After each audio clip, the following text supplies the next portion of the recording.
So this topic is about why is Islam seriously, mentally, emotionally hated. Let's talk in short, okay? It's because we Muslims, especially let's go to the ladies side. ठीक है, जो the women's in Islam, they wear the hijab, the most hated one, and then they wear the burqa, sometimes the niqab. So that is like a big, huge, serious, emotional hate, and emotionally curious that why, like, why covered? Why this woman is fully covered? Why is she covered? That's the question. And I think the fully covered part is the thing that irritates them. Or is it because why are they following it? Right? See, when you see in any other religion, mostly in all the religion, there is always something related to woman, putting a scarf on her head. Like, so this thing, when you see, it's actually there in all the religion. As I said before in my previous video, that some religions do follow at times and some they don't. Like in India, for example, in the village side, if you see, when people they enter to some religious place, they put their headscarf, right? So it's like that. It's all over, but 65 to 75% of Muslims, they follow. Almost all they follow. Almost, I'm saying, not all. And that is like a hate. It is a hate from people, like, why is she following, or why is she covering herself? Why is she modest? So that's a big deal, and it disgusts the people. They feel bad about it, or they feel some sort of abnormality. So that's why there is a hate in that. That is one reason. And then the second reason is we are worshipping something we don't see, right? So is it our fault that we are worshipping something we don't see? I mean, it's not written in our holy book that make an image of myself. Just imagine me as a table or a chair or a doll, imagine me that, or make my image and pray to me. There is no such thing written in our holy book. So why would we make our God's image? I mean, He is God, the divine, the unseen, the most gracious, the most powerful. He is the divine. You know the meaning of divine? He is God. Nobody saw God. We didn't see God. If we saw God, we'd have made His image. But none of us seen our God. So why would you want us to make an image out of our God to make you feel satisfied and comfortable? Why would we do that? We will do exactly what we are meant to be followed for. We have not seen our God, so we are not going to make an image of Him as a table or chair or a doll, right? So that's the second most emotionally hated to the Muslims about Islam, that we are worshipping something we have not seen. What's the proof that He is God? People are asking proof for that, literally. How can we prove you our God? I mean, He is God, the unseen. Okay. I mean, people are legit so curious. They're so curious about our faith, about why is our faith so strong? What is in that? What is exactly in that? So from movie makers, literally from movie makers to scientists to singers or business people, they literally open the Holy Quran, read it in translation, and wants to know what is in that exactly. Why are we Muslims so weird? Why are we like, why do we look different? Why do we are different? Why do we be different? What is exactly in that book that we are following? So people are curious. They're curious to know our faith, what type of faith we are holding. So that's also a third point of, hatred. It sounds like hated by many, defeated by none.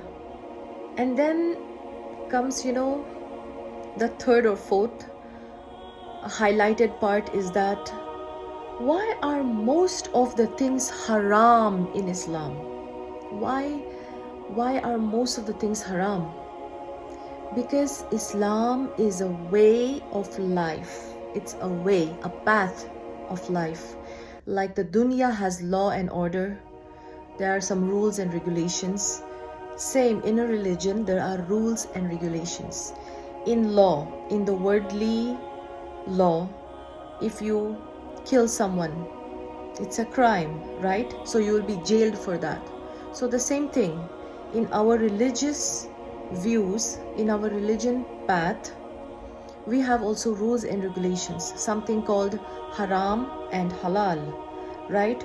So the question here is, there is lots of haram. Everything is haram, right? Yeah, so the example which I was saying is, if a man kills someone, he's a criminal, he goes to the jail. So same way in Islam, if you break a rule, you'll be punished, right? So why can there be rules and regulations in the dunya, in the world, and there can't be a rules and regulations in religion? It does not make sense, right? So when you read the Quran, all what you will find there is the rules and regulations in how to live your life in this world. It's like a way of life. All right, there are rules and regulations inside that book. So it's like everything is mentioned.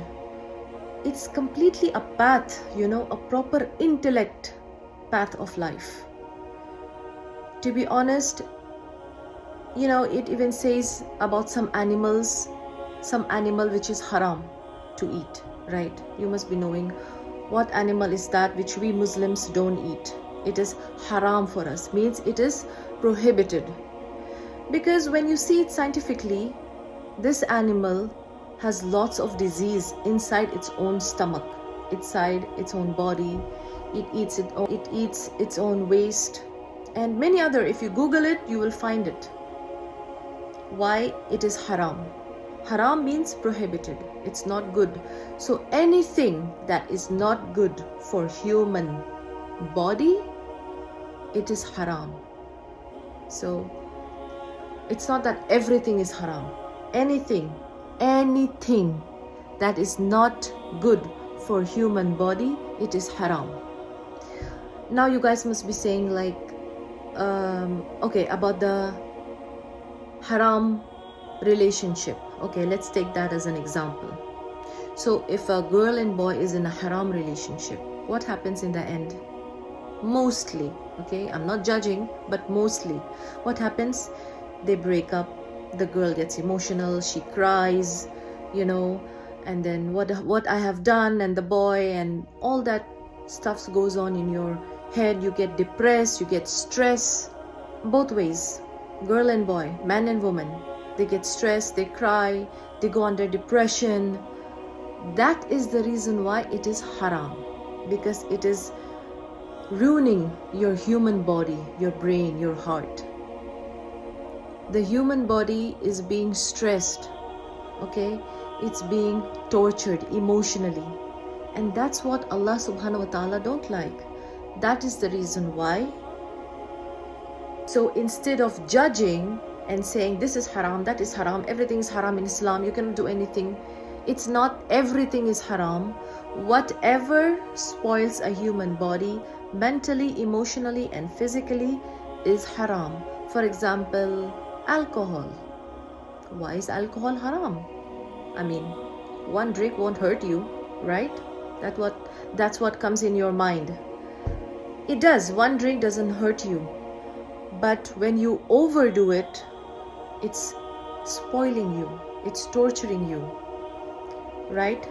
So, but still it does not mean you will do it, because when already that thing is haram, already that thing is not fine, not good for your body, it is haram. Now, I'm not going to tell you that Pepsi is haram, Coca-Cola is haram, or like right now I think that is haram, since this product is from Israeli. So let's take like juice, any random juice you drink, that's not haram, that's not spoiling your body. The least it can do is gastric, right? But it's not eating up your blood inside your body. So that is the reason why some things, some liquids, some food, some dresses, some things, some behaviors is haram. Excluding all that, your life is fun. Like you can have fun in your life in every possible good way. Nobody is saying that you can't do anything in your life.